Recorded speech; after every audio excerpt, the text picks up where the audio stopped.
Good afternoon, ladies and gentlemen. My name is Zuha Hari Feng, and I'll be presenting you today the topic of workplace bullying in nursing. This presentation will be aimed at new graduate nurses and will be directed to both visual and auditory learners through audio and a variety of images as we grow across these slides to keep you interested and engaged. The contents that I'll be going through includes a brief description of what workplace bullying is, why it is a problem, the effect it has on patient safety and a healthy work environment. We'll also talk about what is being done to this problem and how effective leadership can mitigate this issue. I'll then go into detail on the leadership expectations of the new graduate nurse and your responsibilities in relation to this topic of concern. Now, without further ado, let's begin. What is workplace bullying? Workplace bullying in the professional environment of nursing has been proved in multiple studies over the years as a factor that adversely affects patient safety and a healthy workplace. It is defined as repeated inappropriate behaviors such as verbal, physical, social, or psychological abuse carried out by one or more individuals against others during the course of an employment, undermining the victim's dignity in the workplace. Why it's a problem. This is a topic of concern due to the fact that the effects of workplace bullying has had an increasingly large effect on nurses experiencing occupational stress and increased rates of staff turnover. This is backed up by evidence whereby it is found that there is a correlation between bullying and nurses wanting to leave their workplace organization. In addition, the factors that contribute to the occupational stress due to workplace bullying and harassment include increased risk of experiencing burnout syndrome, depression, anxiety, fatigue, and feelings of inadequacy. This is underlined by Chatsianides and colleagues in their peer-reviewed study that states that bullying in the workplace led the victims to poorer mental health and psychological distress.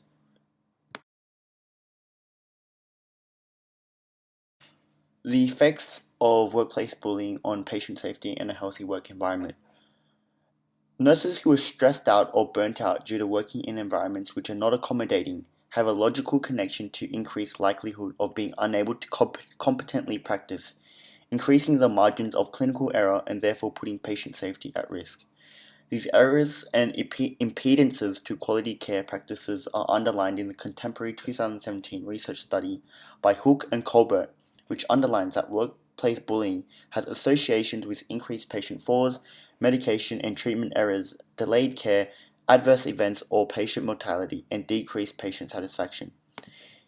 It also describes how bullying can affect the way victimized nurses think, whereby altered thinking patterns may affect their clinical assessments, decision making, their ability to concentrate and handle patient loads. Moreover, nurses who have experienced intimidation are less likely to clarify or challenge medical orders, and as we all know, avoiding communication can lead to a dysfunctional healthcare team and overall put patient safety at risk.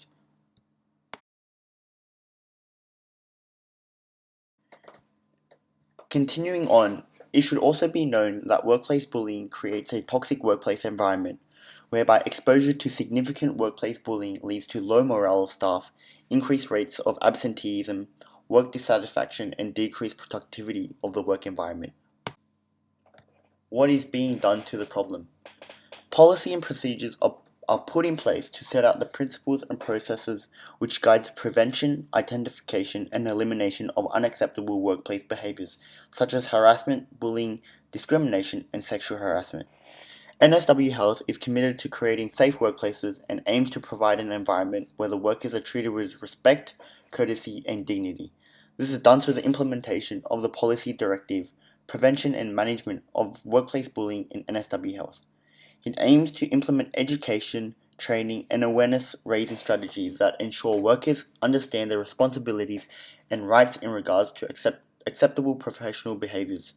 They are also committed to identifying and minimizing factors that increase the risk of workplace bullying, effectively managing staff complaints, encouraging workplace reportings in situations where one-on-one resolution processes are inappropriate or unsuccessful, as well as promoting and enforcing the appropriate codes and standards in all areas of care. Moreover, anti-bullying management advisors in NSW Health deliver education and training programs to help managers develop the capacity to create harmonious and cooperative work environments. They also provide effective coaching on the management of bullying issues at the time of the incidents. Moreover, continuous education and training should be provided to nursing staff and students that focus on eradicating workplace bullying to ensure a safe and healthy work environment. It has been found in studies that the provision of assertive and aggression training help nurses handle detrimental work environments. They have also determined that strategies that can be taught to nurses and students include rehearsed responses as effective buffers against bullying. Lastly, these strategies should also be demonstrated by nursing leaders in order to change the organizational climate and culture.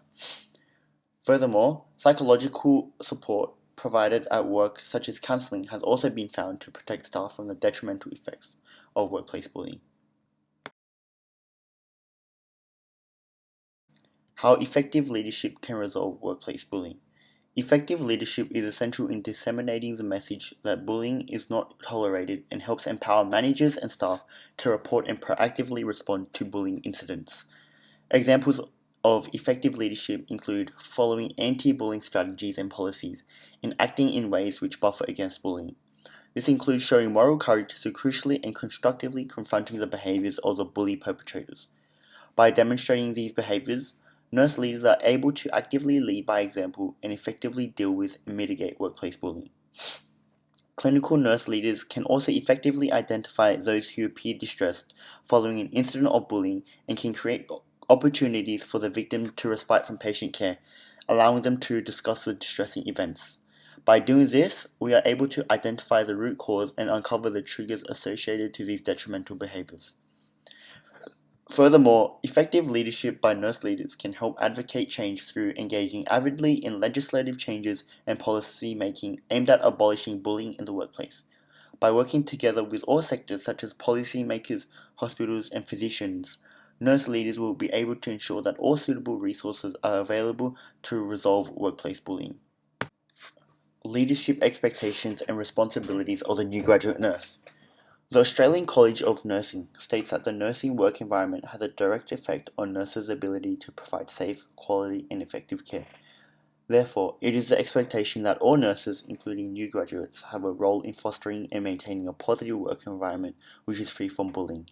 As a new graduate nurse, this means that our responsibilities include abiding to the NMBA Code of Conduct for nurses, which states that nurses should create a work environment which supports the rights, safety, and dignity of others. The code also recognizes that bullying and harassment has no place in the workplace and will not be tolerated. Therefore, it is expected that all nurses, including new graduates, will never engage, ignore, or excuse any form of bullying behaviors and that they should escalate the concerns of an incident if attempts to settle matters were futile and an appropriate response did not occur.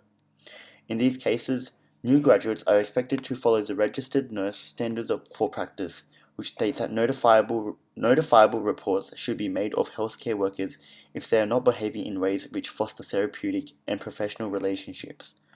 Moreover, it is expected that you actively engage with reporting and complaint management processes in a timely and cooperative manner.